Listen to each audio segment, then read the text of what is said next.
Welcome to another video. And as I was just making a video on the Milwaukee Bucks, what's going on with Giannis? I don't know if this video will be up before or after. I have no clue. I'll have to decide. But as I was making that video, I was thinking, the Bucks have some holes still. And if you need to fill those holes, if you still want Giannis to stay in Milwaukee, that's ultimately the Bucks' plan with going for Miles Turner, was getting rid of Dame, who's not going to play this year. Get Miles Turner so Giannis could say, okay, maybe we can win with this. I'll stay here. So they're trying to satisfy Giannis. But you still need people around this team. Because the team right now does not look too appetizing. Despite getting Miles Turner. So you still need pieces around this team to go out and try to win, even in a weaker Eastern Conference. And you know who I came up with? Bucks clearly need a point guard. Don't have Dame anymore. The perfect fit, in my opinion, is CP3, Mr. Chris Paul. Chris Paul is still an unrestricted free agent right now. There's reports of him wanting to stay close to home, though, even though Milwaukee has shown interest. That's what the report by Chris Haynes was just an hour ago, actually. He wants to stay close to home, which is the Clippers and the Suns. If he went to the Clippers, he'll be on the bench. The Suns is different. The Suns, he would probably most likely be a starter. They need a point guard. But Chris Paul, even though he's 40 years old, he could play one more season. He's going to play one more season. That's the expectation.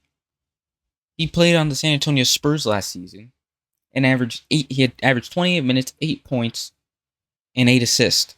And then he was 42% from the field goal and 37% from the three. He's still a really, really talented playmaker and really good playmaker, and he's going to give you some good defense. And that's what the Milwaukee Bucks need, is a playmaker. I mean, if you think about it, the starting lineup or whatever is Giannis, Miles Turner, Gary Trent, Bobby, and then Kyle Kuzma. That's how the starting lineup. But I don't know what the starting lineup exactly would be. Maybe Gary Trent's coming off the bench, but those are the main six, or the main five. Bobby, Gary Trent, Turner, and Giannis, and Kuz. All scorers. All pretty decent scoring producers, offensive producers. You know what you need? A guy to help out those offensive producers. A guy to help them get open, help them score even more. Who better than Chris Paul? I mean, there's no one else on the free agency market. You go get Kyle Lowry. I mean, they're both 40 years old.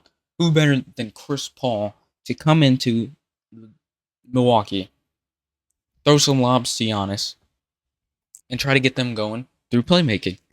I think it'll be I think it'll be a really good fit. And if I'm Chris Paul, this is probably the best team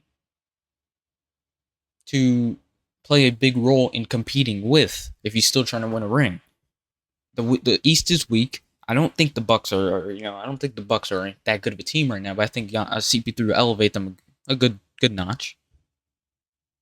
They still won't be a top 3 team in the East, but they'll be elevated a good notch. And if you go to the Clippers, you're coming off the bench. Most likely, they got James Harden, Chris Dunn, Ibaka Zubac, Kawhi. You're coming off the bench. They already have their 2 guards in the starting lineup. If you go to the Suns, you're in a situation where you ain't making the playoffs. They suck. They're just Houston Rockets' old scraps and Malawatch. That's about it. So why not go to Milwaukee? It's Milwaukee. No one wants to be in Milwaukee. They'll probably pay a little bit more now that they need a point guard for sure. And they need a reason for Giannis to stay. And it probably will get Giannis a little bit excited to be playing with CP3. So you probably get paid a little bit more. I don't know how the salary cap works for the Bucks currently. This NBA salary is completely confusing. And you play a starting point guard crucial role in a weaker conference than the Western Conference. So if I'm Chris Paul and I'm the Bucks, I think it's a good match. Chris Paul is probably the best fit and is what the Bucks currently probably most likely can afford and what they need in order to try to compete and entice Giannis.